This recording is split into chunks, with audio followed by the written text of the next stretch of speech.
কেতিয়াবা ঘৰত ৰখা গাখীৰখিনি যদি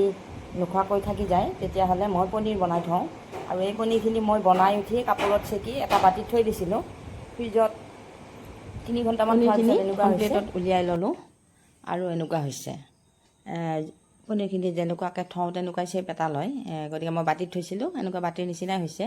অকণমান উলিয়াওঁতে ছাইডৰ অকণমান ভাঙি গৈছে বাৰু তথাপি বাকীখিনি ঠিকে আছে এইখিনি সৰু সৰুকৈ কাটি ল'ম নিজৰ ইচ্ছামতে শ্বেপটো দিব পাৰি আৰু মই এনেকৈ পনীৰ বনায়ে থাকোঁ গতিকে মই যিকোনো শ্বেপতে কাটি লওঁ এইখিনিও তেনেকৈ সৰু সৰুকৈ কাটি ল'ম আৰু লৈ পেলাই তৰকাৰী এখন বনাব লাগিব আপোনালোকে কেনেকৈ বনায় কেনেকুৱাকৈ শ্বেপ দিয়ে আপোনালোকে জনাবচোন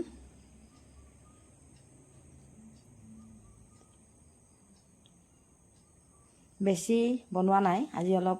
কমকৈয়ে বনাইছোঁ বাৰু এই পনীৰৰ ৰেচিপি আপোনালোকে সম্পূৰ্ণকৈ চাব আৰু কেনেকুৱা লাগিল আপোনালোকে লাইক কমেণ্ট কৰিব শ্বেয়াৰ কৰিব আৰু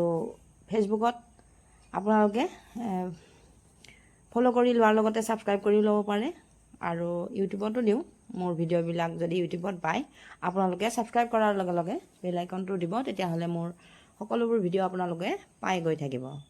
কেতিয়াবা ৰান্ধিও দিওঁ কেতিয়াবা এনেদৰে বনায়ো দিওঁ মুঠতে মই ভিডিঅ' ফেচবুক আৰু ইউটিউব দুইটাতে দি থাকোঁ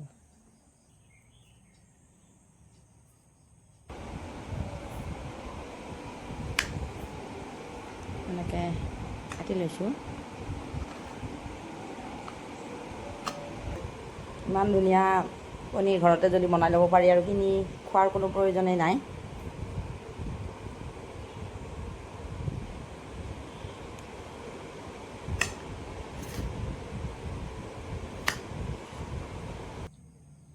এনেকুৱা শ্বেপতে মই কাটি ল'লোঁ এইখিনি খুব ধুনীয়া হৈছে কিন্তু টুকুৰাকেইটা অলপ জোখতে কৰিছোঁ বেছি ডাঙৰো নহয় সৰুও নহয় এনেকুৱাকৈ বনাইছোঁ আৰু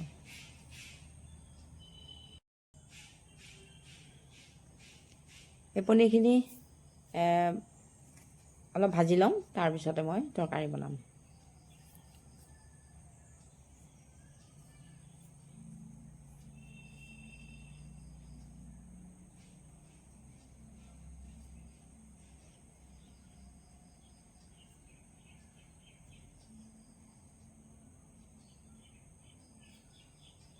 এখন সাধাৰণভাৱে বনোৱা তৰকাৰীত মই